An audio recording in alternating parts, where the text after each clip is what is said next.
إذا زلزلت الأرض زلزالها وأخرجت الأرض أثقالها وقال الإنسان ما لها يومئذ تحدث أخبارها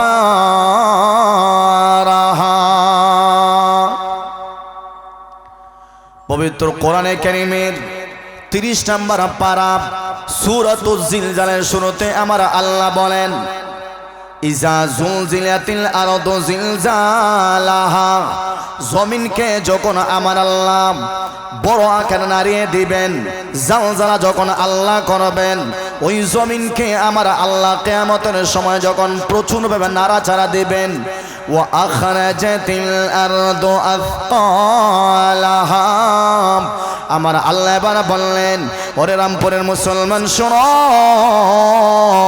এখন যখন নাড়া দেওয়া হবে ওই নাড়া দেওয়ার কারণে জমিনের তল থেকে আমার আল্লাহ সমস্ত সম্পদগুলা আমার আল্লাহ বের করে দিয়ে দিবেন। ওই জমিনের নিচে সোনার খনি আছে না নাই? কথা জোরে বলেন মুসলমান ভাই, জমিনের নিচে কয়লার খনি আছে, সোনার খনি আছে, রূপার খনি আছে। ওই জমিনের উপরে যে আমরা বসে আছি ওই জমিনের নিচে তেলের খনি আছে, সয়াবিনের খনি আছে। মুসলমান ভাই, ওই কিয়ামতের সময় যখন জালজালা দেওয়া হবে, এটা এমন ভাবে দেওয়া হবে রে ভাই, এই জালজালার কারণে জমিন ফেটে যাবে। ওই জমিন ফাটার কারণে ওই জমিনের নিচ থেকে আমার আল্লাহ সমস্ত খনিজ সম্পদগুলা আমার আল্লাহ বের করে দিয়া দিবে। দুনিয়ার মানুষ শোনো,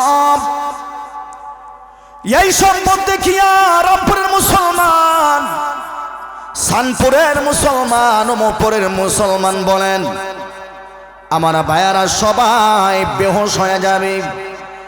মানুষ জিজ্ঞেস করবে وقال الإنسان ما لها, আপনি তখন জিজ্ঞাসা করবেন ওরে জমিন শোনো, মালাহা তোমার কি হয়ে গেল, এত বড় বড় গর্জন কেন তুমি দিতেছ? এ জমিন ভালো করে শুনবা, আজকে এমন কি হয়ে গেল, তোমার ভিতর থেকে তুমি সোনা কেন বের করে দিতেছ? ওরে জমিন শোনো, তোমার পেটের ভিতর থেকে রূপা কেন বের করে দিতেছ? ওরে জমিন শোনো, কি হয়ে গেল, তোমার কি হয়ে গেল? আমার ভাইয়েরা মানুষ জমিনকে প্রশ্ন করবে মালাহা তোমার কি হয়ে গেল, এমন ভাবে তুমি গর্জন মারতেছে কেন, জমিন ফাটল দিতেছে কেন? আমার ভাইয়েরা মানুষ যখন জমিনকে প্রশ্ন করবে, এবার জমিন ওই কিয়ামতের দিন মানুষের ভাষায় মানুষের সঙ্গে কথা বলা শুরু করবে। সুবহানাল্লাহ। আমার আল্লাহ এই কথাটাও আমার আল্লাহ বলতেছেন ইয়াউমা ইযিন তুহাদ্দিসু আখবারাহা। এবার জমিন মানুষকে ডেকে বলবে এ সুদ করে ভালো করে শুনবা, এ সমাজের বাটপার, এ সমাজের সিটার, জমিন নাম ধরে ধরে জমিন যখন টার্গেট করে করে বলবে ওরে সময় জমিনের জিনাকার শোনো, রাত্রেবেলায় সুদের কারবার করছি না, আমার আল্লাহ দেখছে, আমি নিজেও দেখছি। ওরে ঘুষখোর শোনো, ও জিনাকার বান্দা বলা করে শোনো, আজকে আমার হালত কেমন এরকম হইল, এটা আমার নিজের ব্যক্তিগত কোনো কারিশমা নয়, এটা মহান আল্লাহ আজকে আমাকে অর্ডার দিয়ে নিয়েছে। যতদিন তুমি কুকর্ম করেছিলে এই জমিনের উপরে, কার জমিন তুমি মাইরা লাইছিলা, কার ক্ষেতের আইল তুমি নিজের ক্ষেতে ঢুকাইছিলা, কার বাড়ির সীমানা নিজের ক্ষেতে বাড়িতে ঢুকাইছিলা, আমি আজকে আমার আল্লাহর অর্ডারে, আমার আল্লাহ আমাকে অর্ডার দিয়ে নিছে প্রত্যেকটাকে প্রকাশ করে দেওয়ার জন্য। জোরে বলেন আল্লাহু আকবার। এই জমিন তখন আপনাকে বলবেন কোন জায়গায় গাঞ্জা খাইছিলে জানো না, আজকে আমার আল্লাহ আমার অর্ডার দিয়েছেন এটা বলার জন্য। কোন জায়গায় মানুষকে মারছিলে এটা তুমি জানো না, ওরে নাফরমান শোনো, আমার আল্লাহর অর্ডারে আমি আজকে এমন হয়েছে, কথা জোরে বলেন ঠিক কিনা? আমার ভাইয়েরা, এটা তো হলো সূরাতুল জিলজালের কথা। আমার আল্লাহ সূরাতুল কারিয়ায় এবার আমার আল্লাহ বলেন, ইয়াউমা ইয়াকুনুন নাসু কাল ফারাশিল মাবথুস। আমার আল্লাহ বলেন, ওরে বান্দা, ওই কিয়ামতের দিন মানুষ কেমন হবে? ইয়াউমা ইয়াকুনুন নাস, মানুষের অবস্থা কেমন হবে? আমার আল্লাহ বলেন, বান্দা, ওই দিন কিয়ামত যখন শুরু হয়ে যাবে, ইসরাফিল যখন সিংহায় বাঁশি বাজাইবে, তখন মানুষ হবে নেশাগ্রস্তের মতো। আমার আল্লাহ বলেন, না রে বান্দা, না, মানুষ এমন হবে একেবারে দিশাহারা হয়ে যাবে, তার মাথায় কোনো কাজ করবে না। জোরে বলেন ঠিক কিনা? এটা হলো মানুষের কথা। আমার আল্লাহ এর আগের আয়াতে মনে হয় বলেছেন, وَتَكُونُ الْجِبَالُ كَالْعِهْنِ الْمَنفُوشِ। আমার আল্লাহ বলেন, এ বান্দা, যেই জমিনের উপরে তুমি দাঁড়ায় আছো, ওই জমিনে পাহাড় আছে না নাই? কত জনে পাহাড় আছে না নাই? আমার আল্লাহ বলেন, এ বান্দা, ওই কিয়ামতের সময় ইসরাফিল যখন বাঁশি বাজাইবে, পাহাড়ের অবস্থা কেমন হবে, আসমানের অবস্থা কেমন হবে, পশু পাখির অবস্থা কেমন হবে, আমার ভাইয়েরা, খালের পানির অবস্থা কেমন হবে? আমার আল্লাহ বলেন, ওয়াতাকুনুল জিবালু কালগিহনিল মানফুশ। আমার আল্লাহ বলেন, বান্দা, ওই দিন পাহাড় এমন অবস্থা হবে একেবারে তুলার মতো চূর্ণ বিচূর্ণ হয়ে যাবে। আল্লাহু আকবার।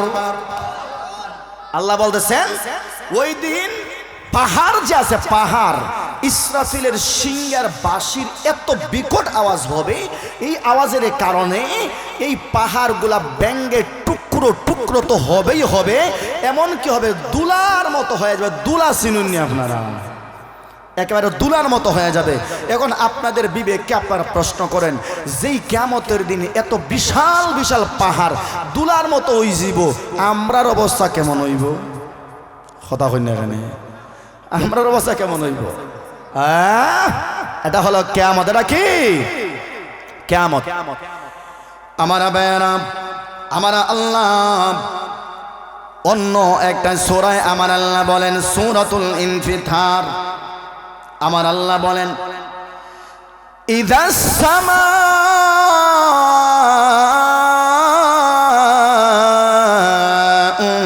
ফাতারাত ওয়া ইযাল কাওয়াকিবু তাতারাত ওয়া ইযাল বিহারু ফুজ্জিরাত وَإِذَا الْقُبُورُ بُعْثِرَتْ। আমার আল্লাহ সূরাতুল ইনফিতারে আমার আল্লাহ বলেন, আসমানের অবস্থা তখন কেমন হবে? আমার আল্লাহ বলেন, বান্দা, ওই আসমান কিয়ামতের সময় টুকরো টুকরো হয়ে ব্যঙ্গে পড়বে। কথা শুনে বলেন ঠিক কিনা? মুসলমান ভাই, এই কথাগুলো শোনার পরে আপনাদের ভিতরে সন্দেহ তৈরি হতে পারে, আসমান ব্যঙ্গে কখন পড়বে, কেমন ভাবে টুকরো টুকরো হয়ে পড়বে। এই কোরআন আপনাদের বিশ্বাস আছে না নাই? কোরআনের মধ্যে সন্দেহ আছে? না না। আমার আল্লাহ সূরাতুল ইনফিতারে আমার আল্লাহ বলেন, ইযাস সামাউ ফাতারাত। এ বান্দা, ভালো করে শুনবা, ওই দিন কিয়ামতের সময় আসমান টুকরো টুকরো হয়ে জমিনে পড়বে। আমার ভাইয়েরা, এত সুন্দর আসমান আমার আল্লাহ বানাইলেন, কোনো কুঠি নাই, কোনো পালা নাই, এত সুন্দর বাতি দিয়ে আমার আল্লাহ বানাইলেন। ওই কিয়ামতের সময় আমার আল্লাহ বলেন, বান্দা, আসমান থাকবে না, আমি আল্লাহ এমন অবস্থা করব, বিশাল আসমান টুকরো টুকরো হয়ে জমিনে পড়বে। ঠিক কিনা? আমার আল্লাহ এরপরে বলেন, এ বান্দা, ওয়াইদাল কাওয়াকিবু তাতারাত আমার আল্লাহ এবার বলেন আসমানের মধ্যে যেই চন্দ্র আছে, নক্ষত্র আছে, যেই তারকা আছে, কাওয়াকিব, আমার আল্লাহ বলেন এই যে তারকারাজি আছে, ওই তারকারাজিগুলা খসে খসে পড়বে, জোরে জোরে পড়ে যাবে। আমরা দেখি এত সুন্দর আসমান আল্লাহ বানাইছেন, প্রত্যেক যেদিকে তাকায় আমরা তাকাই শুধু তারকারাজি আমরা দেখতে পাই। আসমানে যেদিন তারকা ওঠে না তেমন বেশি সুন্দর লাগে না, কিন্তু যেদিন তারকা আমার আল্লাহ লাগায় দেয় এই দিন আসমান এত সুন্দর হয়। কথা শুনে বলেন ঠিক কিনা? আমার আল্লাহ বলেন ওই কিয়ামতের দিন যেই সুন্দর করে আমার আল্লাহ এই তারকারাজিগুলো আমার আল্লাহ আসমানে লাগাইলেন। আমার ভাইয়ারা, এই যে তারকা কেমন বড় তারকা, চন্দ্র একটা বড়, এর চাইতে হাজার গুণ কোটি গুণ বড় হলো তারকা। এজন্য আমরা নিচ থেকে যদিও তারকারে সূর্য দেখি, কিন্তু না, এই সূর্য থেকে অনেক গুণ বড় হলো তারকা। জোরে বলেন সুবহানাল্লাহ। আমার আল্লাহ বলেন কিয়ামতের সময় তারকাগুলা জোরে জোরে পড়বে, নিচের মধ্যে পড়ে যাবে। এরপরে আমার আল্লাহ বলেন ওয়া ইযাল বিহারু ফুজ্জিরাত। আমার আল্লাহ বলেন বান্দা এটা কিয়ামত, ওই কিয়ামতের সময় পানির অবস্থা কেমন হবে? নদীর পানিকে আমার আল্লাহ উত্তাল করে দিবেন, উত্তাল বানায়া দিবেন আমার আল্লাহ। এর পরবর্তী আয়াতে আমার আল্লাহ বলেন ওয়া ইযাল কুবুর বুসিরাত। প্রত্যেকটা কবর উৎপাদিত হয়ে যাবে, এক কথায় কবর তখন খুলে যাবে। কবরে যারা আছে সবাই উঠে যাবে, কেউ আর কবরে থাকতে পারবে